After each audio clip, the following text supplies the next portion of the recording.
Bien, écoutez, la SPLI, telle qu'elle l'a négociée, a des impacts qui augmentent l'itinérance simplement sur certains groupes. Là, je peux vous donner des exemples qui doivent fermer leur place parce que ils avaient un financement SPLI qui a été enlevé à cause de sa négociation à elle. Bien sûr qu'il y a du logement dans la politique d'itinérance du Québec, mais il n'y a pas 65 de logements d'abord. C'est ça la différence. C'est pour ça que les 22 groupes ont été coupés. C'est pour ça que le foyer des jeunes travailleurs et travailleuses de Montréal sont obligés de fermer 8 chambres sur 19, de renvoyer 16 jeunes à la rue. C'est pour ça que le centre NAA va aussi devoir réduire ses services. C'est pour ça que des centres qui existaient et qui donnaient des services aux itinérants ont été coupés.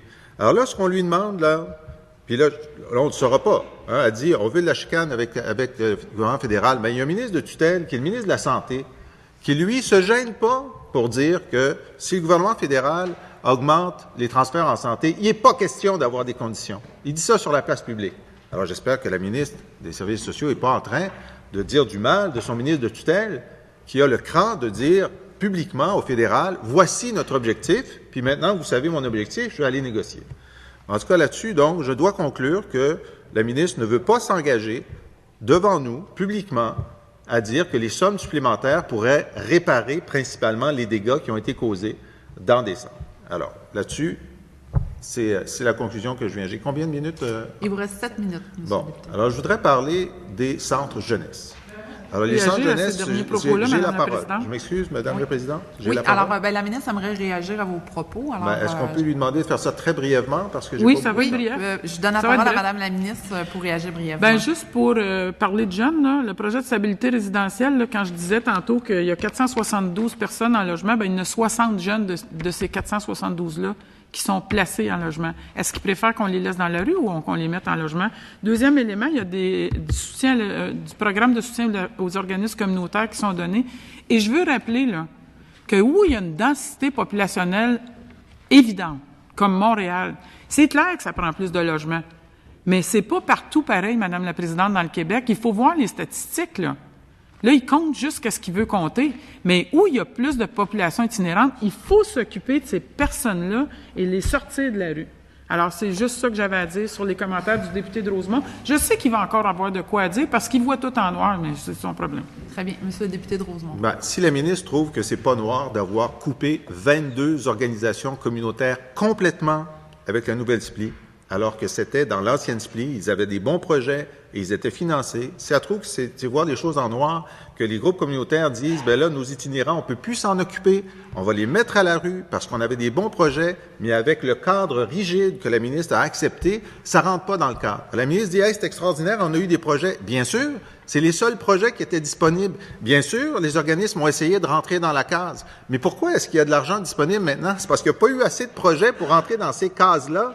Donc, il y a de l'argent disponible parce que même avec toute l'extraordinaire créativité des groupes qui essayent de faire des contorsions pour entrer dans un cadre rigide qui leur est imposé, ils n'arrivent pas à occuper tout le cadre. Donc, il y a des sommes disponibles. On espère que les sommes disponibles vont faire en sorte que, par exemple, en Outaouais, les groupes d'aide pour des meubles, les groupes d'aide pour l'alimentation qui sont obligés de fermer à cause du cadre rigide, est-ce que ces millions-là pourraient être disponibles à eux pour qu'ils continuent à faire leur excellent travail qu'ils faisaient constamment jusqu'à ce que la ministre accepte que 65% des sommes soient désignées seulement dans un type d'intervention, alors que jamais personne au Québec, les colloques, les concertations, jamais personne n'a dit on veut que 65% des sommes dans la politique québécoise soient au logement d'abord. Ça n'existe pas, ça. Ça n'existe pas. Ça vient du gouvernement Harper. Et maintenant qu'il y a 10 millions de disponibles, la crainte que j'ai en écoutant les ministres, c'est qu'elles disent « Ah, moi, j'aime tellement ça, le logement d'abord, que les 10 millions, ben, on va les mettre dans le cadre. Puis 65% vont aller au logement d'abord. Puis tant pis pour tous les groupes qui ont été fermés. » Alors, si... La présidente, là, on dirait que c'est ça qu'ils souhaitent, là. Non, je souhaite que vous disiez le contraire. Pouvez-vous, aujourd'hui, on est au cri des jeunes... Pardon, je vais vous demander de vous adresser à la présidente. Madame la présidente, est-ce que la ministre pourrait aujourd'hui dire que les 10 millions par année supplémentaires, elle s'engage à ce qu'ils ne soient pas dans le cadre de 65% de logements d'abord et que, en fait, la proportion de logements d'abord puisse être de 0 si c'est ce que veulent les tables régionales.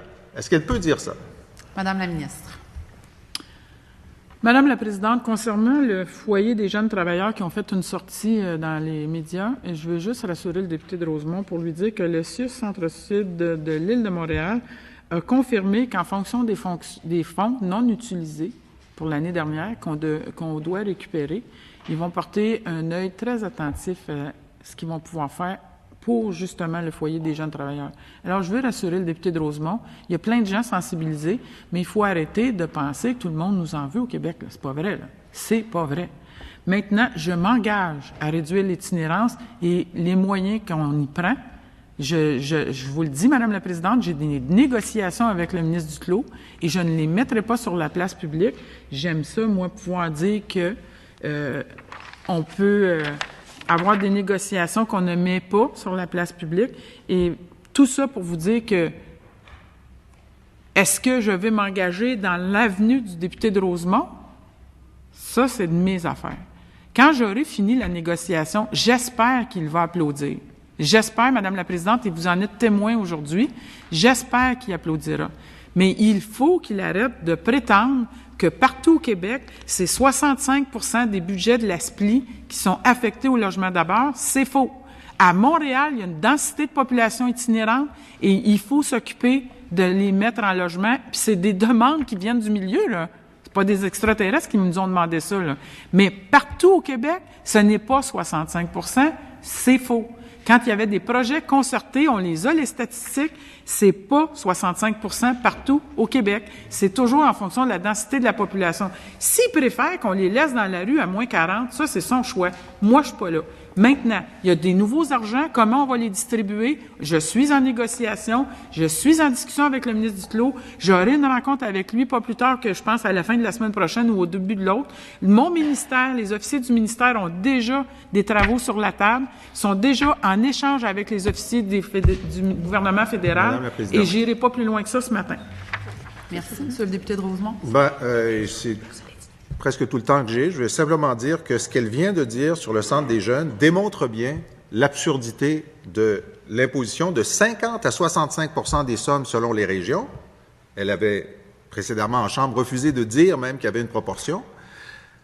Parce que, j'ai la parole, Madame la ministre, parce que là, le Centre des jeunes allait fermer et parce qu'il reste de l'argent qui n'a pas été capable d'être distribué dans le cadre rigide de Harper, là, il dit, bon, finalement, vous allez avoir les restants, puis vous, qui fonctionnez bien, vous n'êtes pas entré dans le cadre, et là, on va avoir des discussions pour vous garder ouvert. C'est ça, là. Vous allez avoir les restants, parce que notre système, il fonctionne pas bien. On a un maximum de demandes, mais on n'en a pas assez pour la proportion qu'on a fait. Ça fait qu'il reste de l'argent. Ça fait que vous, là, qui alliez fermer, grâce aux restants, vous allez ouvert. C'est comme ça que c'est fait. Évidemment, ce que les groupes demandent, qui n'ont jamais demandé le logement d'abord, qui n'ont jamais demandé ce que la ministre a accepté, c'est beaucoup de logements sociaux, c'est beaucoup de logements avec accompagnement, c'est beaucoup de logements avec centre de jour. C'est pas la ministre qui vient d'inventer ça, là, le logement. C'est les groupes qui ont fait des centaines d'initiatives pour loger des itinérants dans un cadre qui est beaucoup plus favorable à leur réinsertion que le cadre qu'elle a accepté de Stephen Harper. J'allais lui demander aussi si maintenant qu'elle a un gouvernement qui est plus parlable à Ottawa, elle pouvait revenir sur ce carcan, puisque ce serait possible de le faire. Et d'après les réponses que j'ai ce matin, je comprends qu'on est pris avec le carcan de Harper, qui est maintenant complètement intégré par la ministre québécoise. Très bien, votre temps.